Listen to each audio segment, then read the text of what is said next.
Yeah, my Travel Ones podcast today, I'm looking to have Phil Frengs, who is the founder, I guess, of Racing to End Alzheimer's, as well as the CEO of Logistics. How are you today, Phil?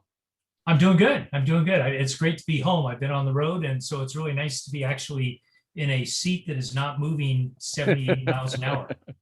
Oh, not too fast, right? Yeah, yeah. Well, yeah. I try Yeah, to keep it, I try to keep it close to the speed limit. as best you can. Yeah. I appreciate the time. And it's actually, I think it's good timing because you just got off the road and you're actually going back on the road. So, I am. Tomorrow I am flying to Houston. We're picking up our tribute car, which is at the BMW of West Houston, where it's been in the nice. showroom while I've been back home. And we're jumping in the car, and we actually have a destination. We got to get to Baton Rouge by 7 p.m. So 70 miles per hour plus, Yeah, well, yeah. give or take. Through downtown Houston, it might be running a Yeah. little slower, but once we get east of Houston, we'll put the pedal down. Yeah, get to Lake Charles, and then it'll be all wide open from there. Yeah, yeah. I love Sounds that. good. Yeah. So, real quick, if you can, I want to talk about your travel, but if you can give us a background of racing to end Alzheimer's and how that Sure. became. Yeah, sure. So Racing to End Alzheimer's was inspired for me by my wife, who is suffering from early onset Alzheimer's, and it's really a shame, but it affects families. We're not the only family that's going through this, and it's sort of bad luck, but you got to make the best of it. And I've been a racing sponsor for more than a decade, and basically using my company's marketing dollars to spread the message about our company through racing. Right. And all of a sudden it sort of dawned on me, wait a minute, there's something probably better we could be doing. And in fact, that's what we ended up doing. We created the foundation, Racing to End Alzheimer's. And instead of, covering that car with corporate logos, we're actually putting the names of people who are suffering from Alzheimer's or frankly, any form of dementia. And they go on the car based on a donation to the foundation. So a friend, a family member puts in a $250 donation. The name of their loved one in their hometown goes on the car, and it stays on the car for the entire racing season. We're 40% through this year's racing season, and we're on our summer tour. We created the summer tour thing, which I can tell you about, but it's an add-on to the whole Racing to End Alzheimer's process, which is really racing specific. But now we've added these summer tours. We call it On the Road Again, and since we are driving a BMW, it's the ultimate tour for the cure. So we're trying to attach ourselves to our brands and make the most of it as we can. How mind expanding has this journey been? I mean, a very successful CEO who traveled a lot for work. Yeah. Successful business, and then this happens. Yeah, well, so last year, the whole idea of the tour started when COVID hit. We basically had one race underneath our belt at Daytona at the end of January. Our next race was scheduled to be mid-March in Sebring, Florida. And all of a sudden it was postponed, and we didn't know when racing would start. Yeah. So, I felt obligated to those people that had made a donation and put names on the car at that showed up in the Daytona race. What happens if we don't race? What's the proposition then? It's like donation, name. And, am I going to be able to fulfill that? So we came up with, through a brainstorm, saying, well, wait a minute, what if we just drove across the country? Yeah. And so we reached out to BMW, who generously and graciously loaned us an M4, which is exactly the car that we run. So we had a street version of our race car. And we started at Daytona International Speedway on track. We basically took our first couple of miles circling the track at high speed. And then we hit the highways and byways, and we headed across the country. And our destination, our end destination, was Laguna Seca in Monterey, which is another track that we run on. And so we finished our mileage on the track, so at high speed. So we bookended the trip with two of the racetracks. And in between, we stopped at two of the hospitals that are beneficiaries. the Nance National Alzheimer Center at Houston Methodist Hospital, and the UCLA Alzheimer's and Dementia Care Program, which is at the UCLA Medical Center. So we stopped and we presented checks for the prior year's fundraising from the Racing to End Alzheimer's initiative. And we stopped at some donors. We stopped at some friends. We stopped at some BMW dealers. We hit a couple extra tracks. We did some hot laps at Charlotte. Oh, nice. That's a big track. Yeah, no, it's a great big track, and it's got big banking. And so I was not a driver; I was a passenger, but I was sort of like this, leaning from one side as we went around the track. And we also stopped at Virginia International Raceway, which is one of the tracks that we run. And it was the first chance for me to be out on track once again in the passenger seat. I'm really good as a passenger and a sponsor.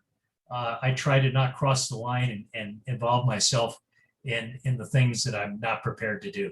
I hear you on that one. I totally agree with you on that one. Yeah. I remember I was talking before about how I went to Fontana and we went up the wall, and I'm like, nope.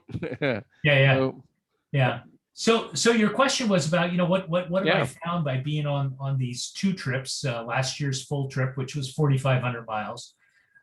This year's trip is scheduled for 9,000 miles. So we doubled the mileage, and we're going to have more than 30 stops on this trip. And, it's really amazing. One of the things about being out on the road, what dawns to me is that, we all like to live where we all want to live, which means we all live in these concentrated, trafficky places, which, we all have chosen. And yet once you drive out of a city and you start going, there is so much country that is just not being populated. It's being used, in some cases it isn't. But, sometimes it's just wild, but in some cases it's farms and agriculture. And but it's just so beautiful. And, we started at this year's tour, we started at the Pikes Peak International Hill Climb, the 99th running of the hill climb. And so, we were in Colorado Springs, so we're in sort of a metropolitan area, and we come out of the area and go up the mountain for the race. And it's quite a festival. It's a very interesting thing. And so we did that. And then we started driving the West, so we drove up to Denver and beautiful Colorado, getting to Denver. And then from Denver going west, the Rockies and over the Rockies. And it's just remarkable. These highways, how they were built, with the terrain that they had to go over and around and through. There's some awesome tunnels. Yeah. And then you think about, there were no computers back then either. No. Like they literally had to figure it out. Yeah. Well, that slide rules were big, right? Yeah. And so, so they engineered these miles and miles of highway, which is just remarkable when you think about it. Yeah. And, then we got out to Utah and Salt Lake City, and and just coming around the corner and seeing the lake as we're leaving Salt Lake City is just a remarkable sight. And then we were driving along, and there's a sign for the Bonneville Salt Flats, and it's like, hey, we're all about racing. We're driving a BMW M8 competition model, street legal, but 600 plus horsepower. And it's like, we got to stop at the Bonneville Salt Flats. So we went out on the Salt Flats, and people can go to our social media sites and they'll see both pictures from the GoPros that were on the car, pictures from Patrick Barrett, our videographer that's along on the trip with me, taking shots from the chase car, and then the drone shots. He put the drone up in the air and took these shots. And the Salt Flats I've read about. I know what they are. I know that the speed competitions that have gone on out there for 50 years or more. But it just goes on forever. It's white as far as you can see. It's completely flat. And the remarkable thing is this was my opportunity to take it up to whatever speed I wanted to. Yeah. I'm telling you, it's easier to go fast on the highway than it is out there on the salt, because I think it's just, there's no definition. There's no your registration, on the highway, like in West Kansas, on my way to get to Colorado Springs, I was going through West Kansas. And I'm telling you, you could just drive for a long period of time and see a truck or two and nobody else. Yeah. So, it was easy to get the car up to a higher speed and feel comfortable. 70. But the salt flats were a little different. Yeah. North Dakota's like that too. I remember driving from Bismarck over to Dickinson, and Yeah. there's like nothing there. I know. I know. I mean, nothing. Like I'm looking for gas stations, Yeah. Like, Yeah. Well, you're true. I mean, I was looking for a place to stay because I couldn't make it to Colorado Springs all the way on my, feeder trip, which was to get there for the start. yeah. And, I'm looking at these towns and I keep pulling off and looking for a place to stay. And it would be, 2 truck stops and, some other little business, and that would be it. And so I ended up staying in a place called Hay, Kansas. And, they had a Marriott hotel. They had a, courtyard or a town place or one of the various Marriott brands. And so Hay, Kansas was my home for that evening. I was going to ask you, you're pretty scheduled out, but things like that happen, right? Where you go, hey, okay, we got to here. Let's find a place to sleep. Yeah. Well, imagine doing that without a phone. Yeah, they're fairly well scheduled out, but I'm telling you, I've just been on the phone with the rest of my team this morning with the adjustments, and everybody's getting a little frustrated, but the adjustments happen. I mean, it's like, we were going to go to Oklahoma City. We had been on the road for a long time, and we got to Amarillo, and we couldn't miss Cadillac Ranch. Do you know about Cadillac? Yeah. All the stacked up fins. Yeah. And so we couldn't miss. And so by the time we spent an hour or so exploring Cadillac Ranch, it was like, are we really going on to how much further? Oklahoma City? We didn't have anything specifically planned. And so we just stayed in Amarillo and then went down to Austin from Amarillo. And so, we've made some changes along the way. Yeah. And I've got some people in the upcoming couple of segments that are wanting to host events, which is, the mission we're out there is to meet and see people. Exposure. So so if somebody wants to host an event and invite people there, I'll change the schedule because we're reaching out to the BMW dealers as we go and seeing what's on their calendar, and can we stop by and do something with them? Can they bring some customers in? We just had a really great event in Houston, where the dealer was bringing in their M-Class owner group. Oh, nice. For an event. And so we were talking to them Friday afternoon, and it was like, can you be here at 9:00 tomorrow morning? And I said, of course we can. Yes, we can. And so we went into Houston, did our check presentation at the Nance National Alzheimer Center. Friday, that was on Thursday afternoon. Friday morning, we did the check presentation. Friday afternoon, we dropped the car off.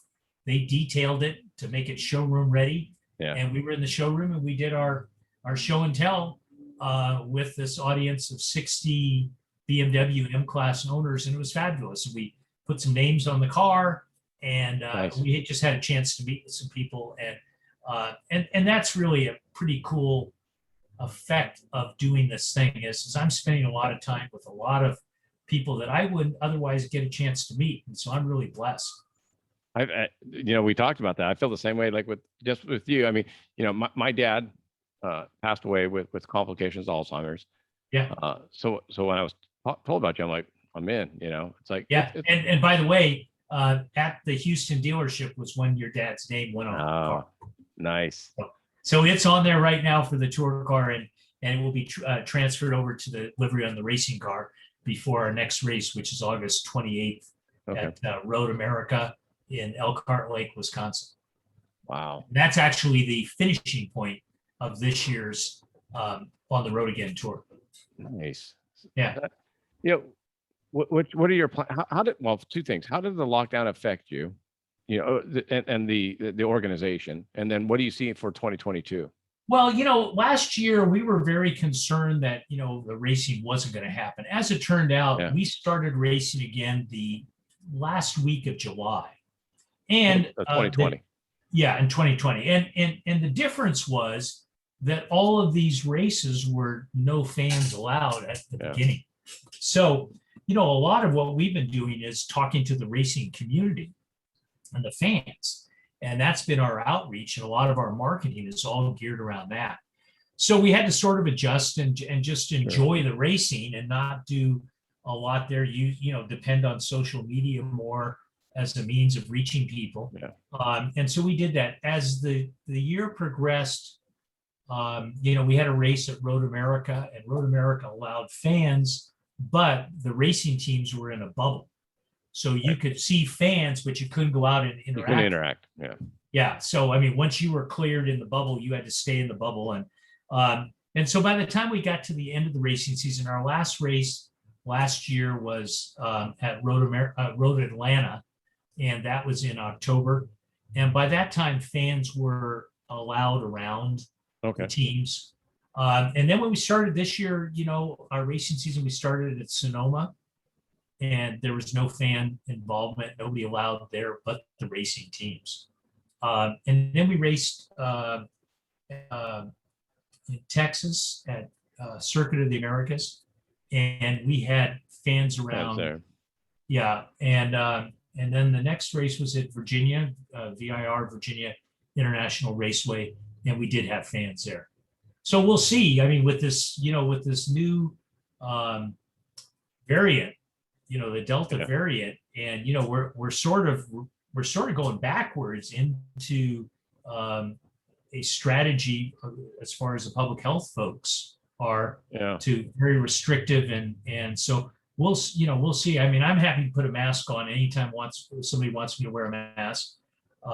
I'm thrilled and I'm happy to be a vaccinated one of many, and happy for that. And by the way, for any of your viewers or listeners, I would encourage you to get the vaccine. I think it's pretty crazy personally for people to not want to do it. So, my encouragement would be, let's do everything so we protect all of us as a group.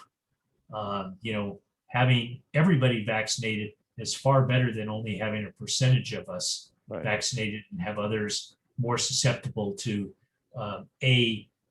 getting the virus and or shedding and spreading the virus. Sure. But, and I was going to ask you too, with no fans, it's not good for a foundation that wants to get acknowledgement. Yeah. But for drivers in the racing team, there's probably less distractions, for a driver. But I think the drivers sort of thrive on that they're entertainers. They thrive on that interaction with fans. We had a race in Circuit of the Americas in Austin. I told you about it when we were talking. I mean, it wasn't a great result because we basically have 3 cars in our teams. I sponsor one of the cars, but there are 2 other cars. And unfortunately, on the first lap, like the first lap before we made it back to start finish, all 3 of our cars were in the same incident with several other cars, and we were on flatbeds coming off the track and putting them away. And so, anything without can the happen. benefit, Anything can happen in the world of racing. But last year, the truth of the matter is people continue to be generous in terms of their willingness to make the contributions. And again, their contributions are a way of honoring somebody important in their life. In some ways, it's more about the honoring of somebody who's been important to you, whether it be a family member or friend. It's probably more important the fact that we're allowing our fans and the people paying attention to us to make a public statement about somebody that they love. Yeah. And then the fact that we raise money from it is good. But if we did this for not raising any money, it would still be a worthwhile thing to do. I totally agree. It doesn't have to be, you don't have to have a family member or someone affected by Alzheimer's to want to give. I mean, I can only tell you my experience with my dad. It was terrible. Losing the ability to talk and forget who you are. That's a really crappy feeling. Yeah, no, it's a enormously sobering feeling. Yeah. To be around somebody that you love and have them change right in front of you. Yeah. And they change right in front of you, and then they continue living in that state. And so it really it's almost hurtful. I mean, it's almost hurtful is one way to phrase it. Yeah. And I find from my experience with Mimi is that, there's, and one of the reasons why I do this is there's this feeling of helplessness because you feel like you ought to be doing something And there's nothing you can do. And there isn't. And so I describe it sometimes if, somewhere between helplessness and hopelessness.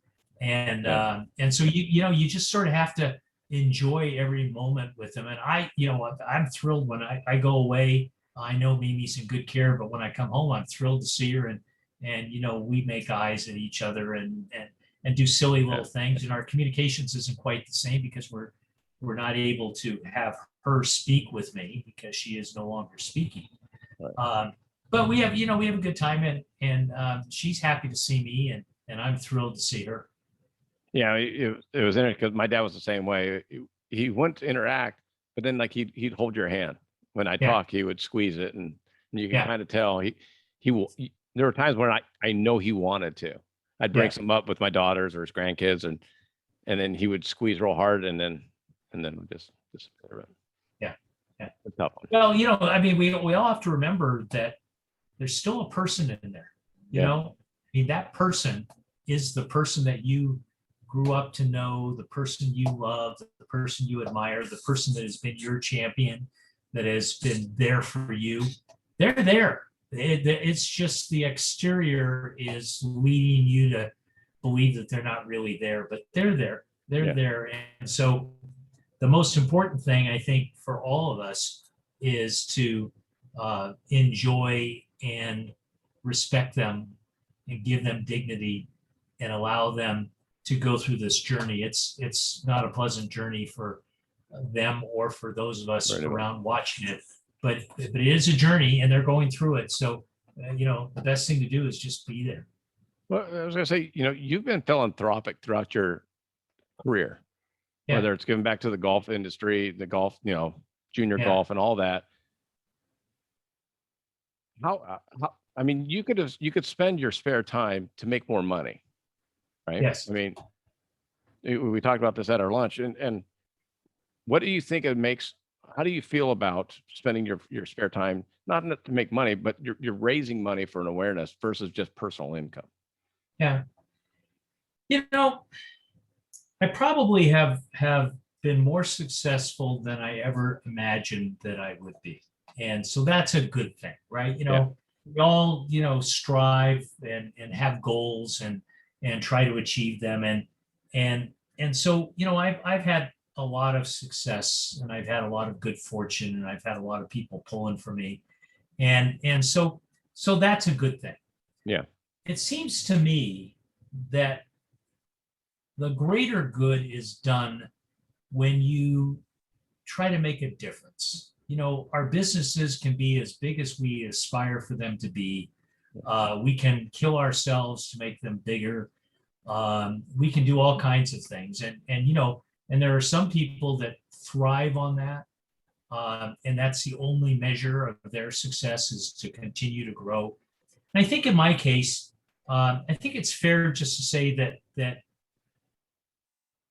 I never knew that I would be able to do this. But when I did become able to do this, it feels really good to make sure that you are giving back and you're paying it forward and all of those expressions you use. But you're doing something to help other people. Now, for me in the golf thing, which you mentioned earlier, I've been involved in junior golf with the SCGA Junior Golf Foundation, and I've served on the board and I've been the president and I've been involved in scholarships and I host a golf tournament that's a big fundraiser up at Pebble Beach on an annual basis.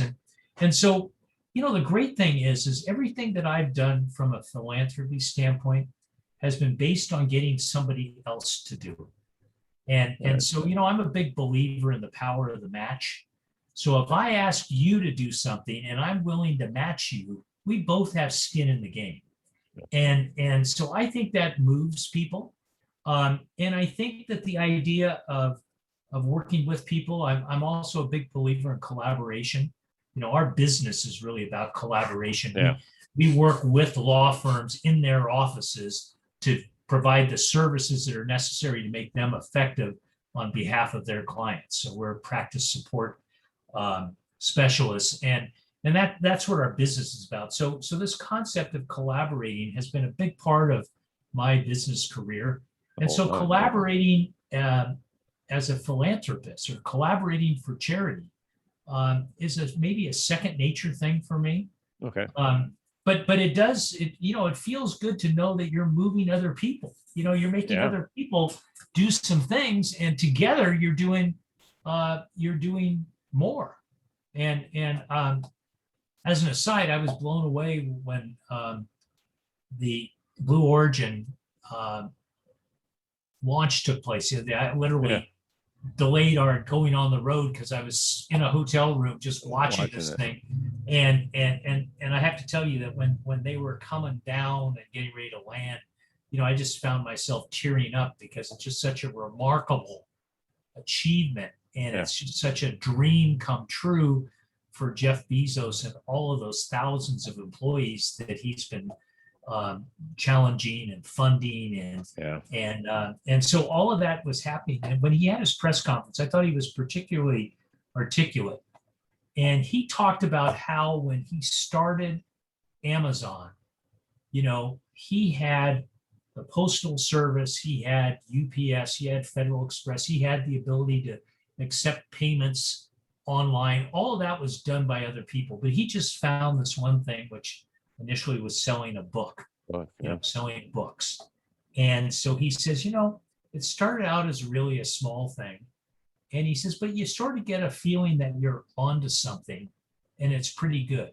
And he took that same attitude about space. And he says, this is a small thing, but it's something that's going to lead to big things. And I really feel like I'm onto something. So with the charity work that we're doing, I feel like we're really on to something. And every year, we're getting a little bit better at it. I also am borrowing one of his thoughts. He said, this launch is practice for the next launch. And all the launches that preceded this launch were practice for the next one. And so every year that we do this, we get a little bit better at it. And we learn a little bit more about how to be more persuasive, more effective, come up with different ways to collaborate with people, to move them. And so we're on to something big. We're going to keep doing this as many years as I can do it, and it'll get bigger every year. And it just makes you proud, and it makes you feel that you are doing something that has some real value. And I think that's the best feeling. I mean, being in sales for 30 plus years and multiple businesses and industries, it is what it is. And then you try to do something bigger. It's always a better feeling. So, I'm glad to be a part of it. What's the best way for my listeners to follow up with what you have going on? Is the website? Do you want social media? Yeah. So the website is the letter R, the number 2, endalz.org. So R2N Alzheimer's, R2NALZ.org.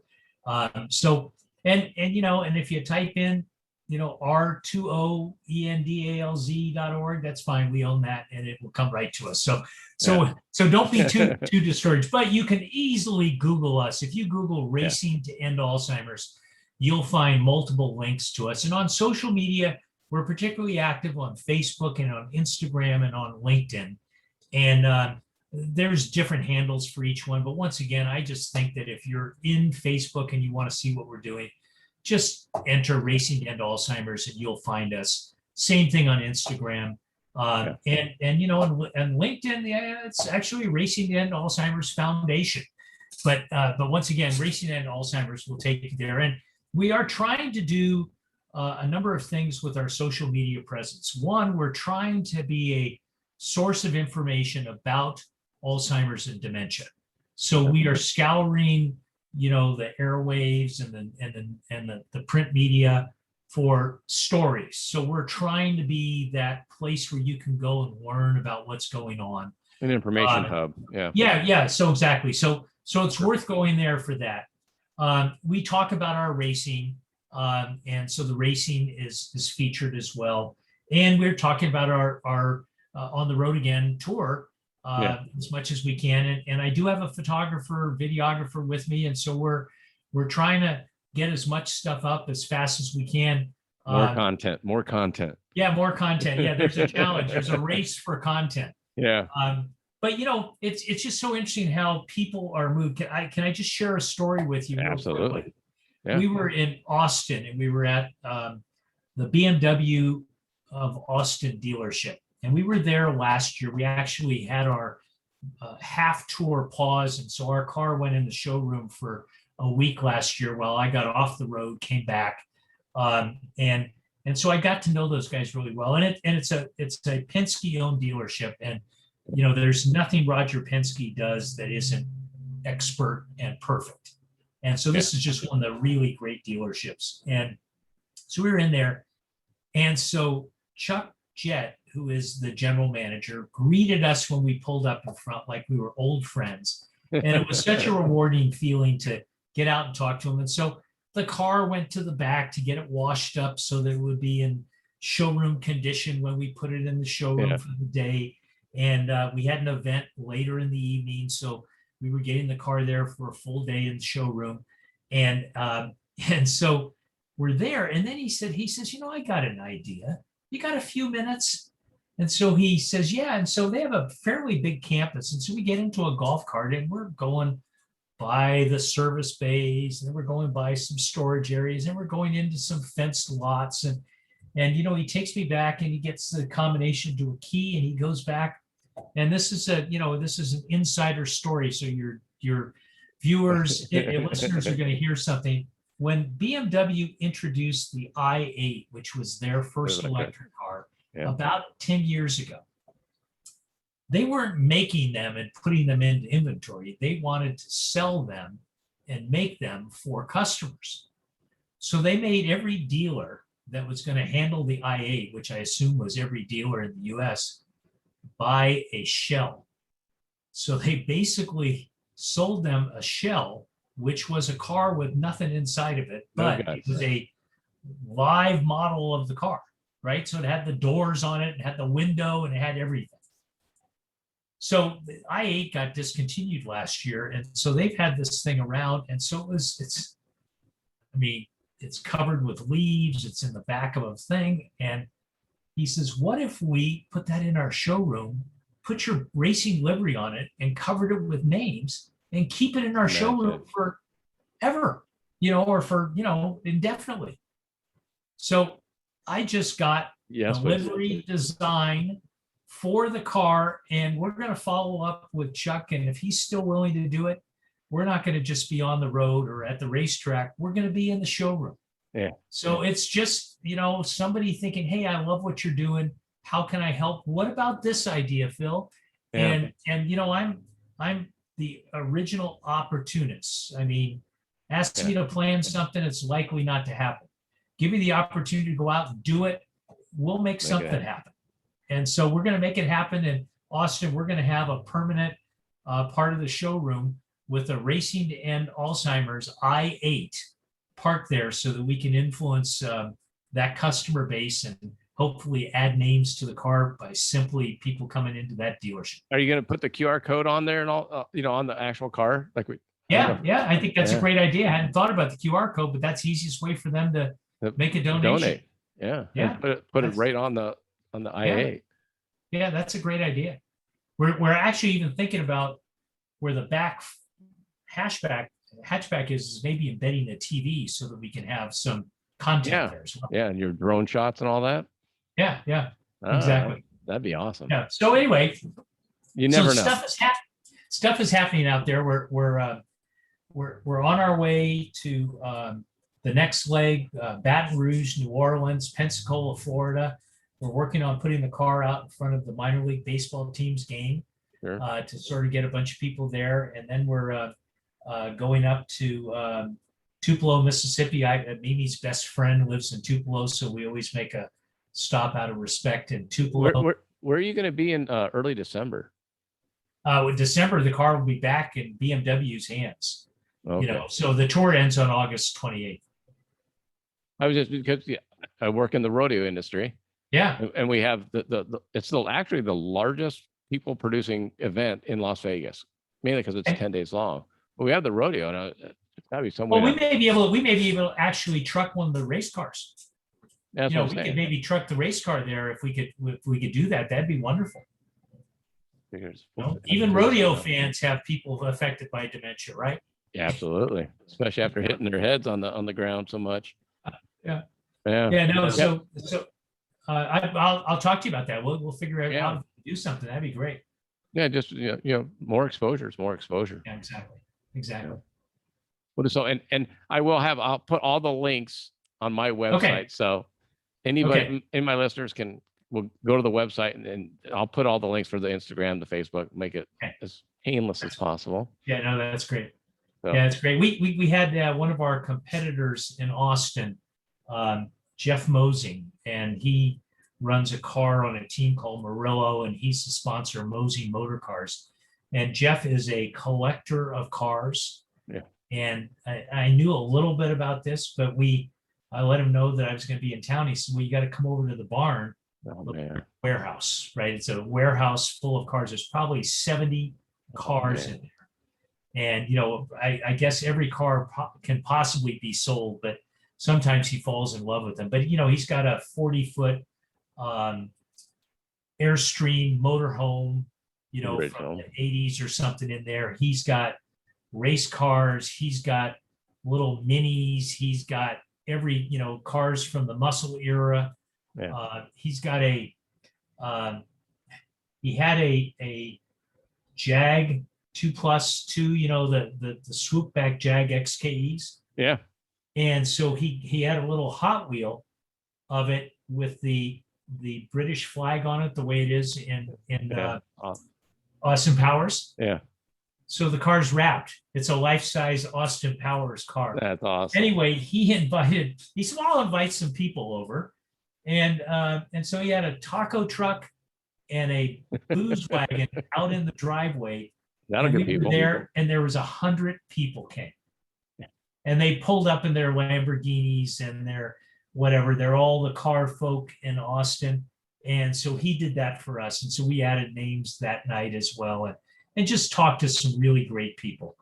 And once again, it's remarkable how few people that you will talk to that don't have somebody in their life that's been affected with dementia or Alzheimer's. The rule is 6 or 7 out of the 10 people you'll talk to will say, "Oh yeah, it's my grandfather, my mother's best friend. It's, it's somebody she went to school with." And so it's affecting everybody. And so that's just a great way for us all to sort of get on board and start talking about it. I think in some ways in the past, we talked about people with senility and, and then we talked about people with dementia. Now we talk more about people with Alzheimer's because we're getting more and more diagnostic tools. But, I think people might have been reluctant to talk about it because they consider it sort of a mental loss of mental capacity. And, they associate it with mental disease, which has been a no-no in our society for so many years. And now we're all starting to talk about these things, and we should, because there's no shame in this. This is happening to families all over the place, and we ought to be talking about it. So that's one of the things we're doing is adding some voice. And one of my marketing teams says, "Hey, racing's a loud sport, so let's get loud about Alzheimer's." Yeah. So. Me, I'm on board. I totally agree. Yeah. So. Yeah. Well, I'm selling beyond you, Pete. I'm getting to your listeners. I know. I appreciate the fact that you're sharing your voice with us. Well, I think that, the platform that I started with the podcast, whether it gets to 35, 40,000 people, who knows who that's going to affect. And it might not even be to your organization, but it might make them donate to a different organization, just the thought of it. So it's just, it's showing others to give. Well, you can make a difference. You can do something, and when you feel helpless, go do something. Just do anything. Make a donation. Just go do a walk. Go on an Alzheimer's walk. Yeah. Look stuff up, read about it a little bit, learn a little bit about it. It's all good. It's all good. Better is better. That's my favorite saying. Better is better. It sure is. Yeah. So, hey, I know you're limited on time. So I want to thank you for squeezing me in between your trips. And I can't wait to keep watching you being on the road and seeing all the places the car's going to end up. So thank you very much. Okay. Well, listen, I appreciate it, Pete. And it's a pleasure to meet you. And I enjoyed getting to know you a little bit before today's broadcast. But, making the time and making your platform available to us is really an honorable thing that you're doing. And I so much appreciate it. I really do. Appreciate it, Phil. And when you get back and you're not driving around, we'll have to go get some lunch again or something. Yeah. You should tell everybody that you saw my car on the road before we met. I did. Yeah, send a picture to me. Yeah, that was so weird. Like we were supposed to meet, and I'm like, that's the car. in a town of 12 million people, what are the odds? I know we're on the same highways and byways, apparently. Yeah, exactly. So, okay. Again. All right. Thanks, Immense. Thanks, Phil. Okay. Bye-bye.